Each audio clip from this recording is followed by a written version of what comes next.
Okay, daily Tanya for Friday. We finished today. We're going to finish the letter Epistle 7, and we had a goal in the beginning. In the prayers, it says we say in the preliminary prayers in the morning, Ashrenu Matayv Chalkenu. Umanoyim Godolenu, which means, if you translate that, how fortunate are we, and how good is our lot, is our portion. Ashrenu Matayv, how fortunate are we, how good is our portion. Meaning God is our portion. Thank you. Thank you. And then, thank you. And then it says, Umanoyim Godolenu, how pleasant is our lot. Now, these prayers are very specific. Now, when you analyze them, they seem to be a little interesting. How are we calling God our portion? It's hard to say that you can have like your portion. God is infinite. How can you like cram him into your portion? So it's an interesting term. So what does that mean? And also, what does the other term mean? What does it mean? How pleasant is our lot? God's our lot, like lucky, I guess, like we won the lottery. God is our lottery winnings. So yesterday we explained, we say, Matayv Chalkenu, how good is our portion. We're referring to the divine illumination which permeates a Jew's soul when he or she does any of the mitzvahs. Because every mitzvah is a portion of the all-encompassing illumination of the 613 rays of God's Shekhinah, or God's, I guess Shekhinah is the proper word, maybe. So that's Rabbi, why we're basically, just to finish the thought, we're saying how good is it that we have a portion, meaning a mitzvah is a contained act, contained behavior and observance, and that is how we kind of get an aspect of the larger spectrum of God's rays. Wow. Okay, yeah, Gary. Well, and I think I know how you'll answer. I think I can anticipate, but still, for those of us who feel so lucky and have a good portion, so to speak, this resonates. But for those who are destitute and down and out, it might be a little more difficult for them to relate. Right. So I would say maybe even more so, a Jew, we're saying the portion is not your money and your good looks. The portion is that you can connect to the divine via the mitzvahs, any one of the mitzvahs. You might argue that someone who is suffering with being down and out in different ways, no one can take away their mitzvah connection to the divine. Wow. It becomes even more of a life vest. Yeah, I knew a cantor who had a beautiful voice, and he had a disease that he lost his voice, and he became destitute and poor, but he was still an incredible person and did great mitzvot for people, and it must have uplifted him that he can. He was able, despite his poor living conditions and losing his voice, he still was a very positive person. Wow. That's your answer. Wow, there you go. Yeah, I guess so. So that was yesterday.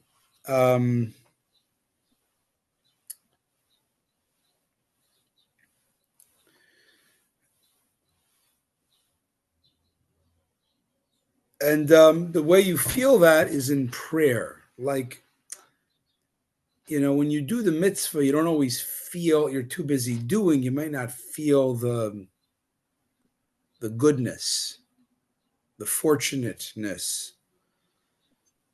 But when you're praying, you can reflect a little bit on that. And that's why you might feel the good portion, the mitzvahs that God gives us. Now, let's go on to talk about the end of that prayer.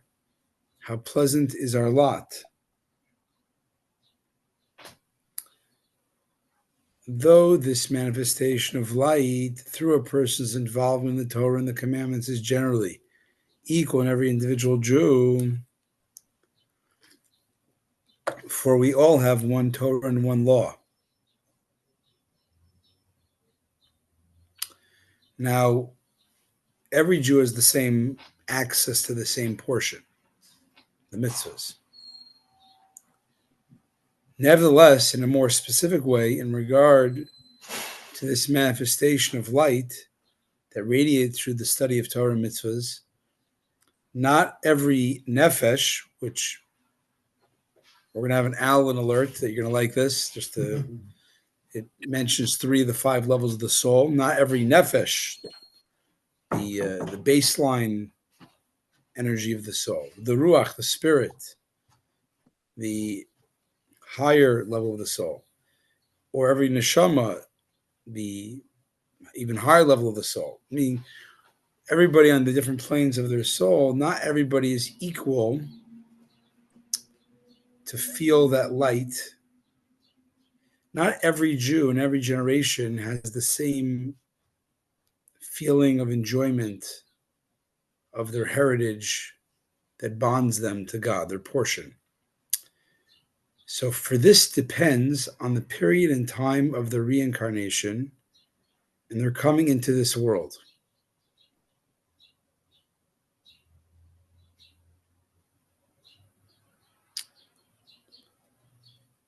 Our sage of blessed memory quote the question, "With what commandment was your father most careful?"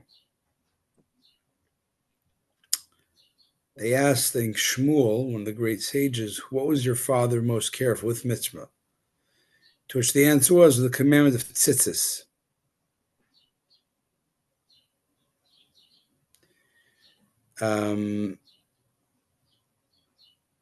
Why'd they ask that? He did all the mitzvahs. Ostensibly, he did all the mitzvahs. Then why do you have to say that? Why were they asking? I don't know the story. Let me get a Gemara. Let me get a Gemara. I'll get on. Let's see the story. It's a famous story. I don't know if they have that Gemara. Which one? It's Shabbos. What are they doing?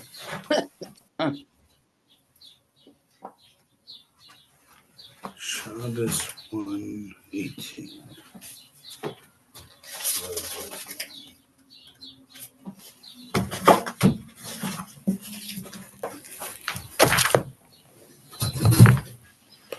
Okay, so let's have a little story time. Because it's a very, very quoted story, and I know the basic story. They asked him, what was your father's favorite mitzvah? What was he really careful about? And he said tzitzis. But in case we want to know,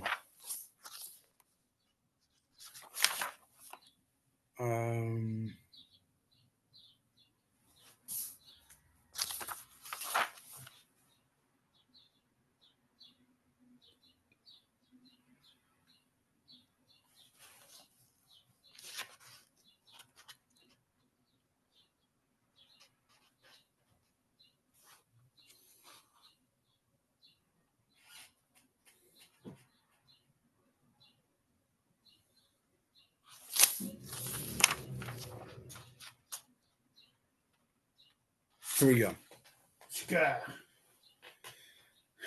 The Gemara records a series of statements from different Amoyroyim who were very careful in a particular mitzvah.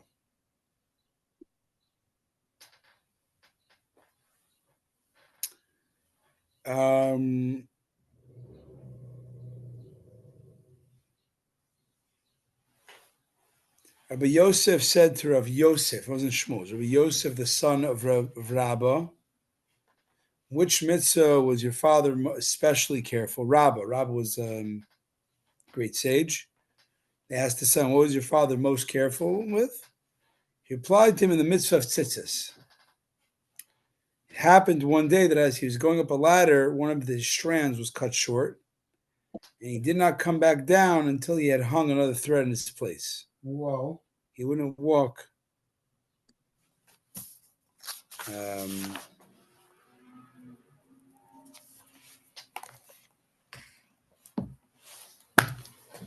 So that's the simple story.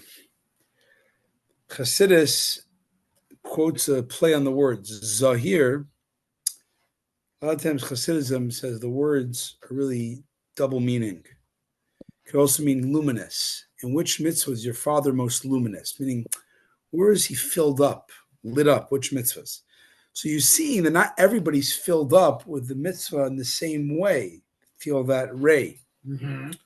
Likewise, not all the generations are the same. Like we don't necessarily feel the reverence and love in certain mitzvahs as they might have done 100 years ago in certain things, in the shtetl. For just as with the organs of man, each organ has its particular and distinctive function, the eye to see and the ear to hear, so too through each commandment there radiates a particular and distinctive light from the infinite Ein Sof light.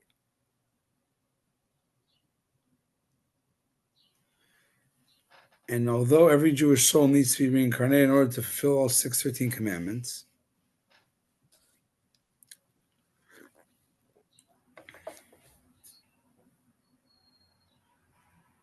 so wait a second, everybody's got dual mitzvahs. We're saying that there's a heightened attention, focus on a particular commandment that's necessary only for the sake of an additional measure of vigilance and zeal. A zeal that's doubly and exceedingly elevated and powerful, far surpassing one's zeal in the fulfillment of the other commandments. And this is what it says. What command was your father most careful?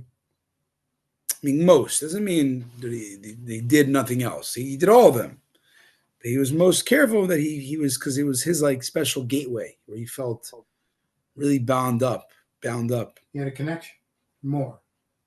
Now, the superiority of this individual light that is bestowed upon individual souls through a particular mitzvah is not the category of apprehensible reason. Why does God make Rabbah love tzitzis and Pesach David love Torah or whatever? And in this one, the mitzvah of tzedakah. Why? Some people get filled up with certain mitzvahs in certain ways. It's more than the average person. Everybody has their own specialty. That's not logical. It transcends logic. For thus it arose in God's thought, so to speak, that certain souls be granted additional illumination to the performance of particular commandments. And its model below is truly the concept of a lot. Allah, maybe so.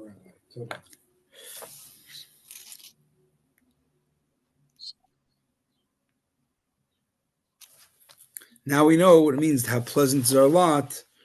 It's thanking God for certain that my soul has a special connection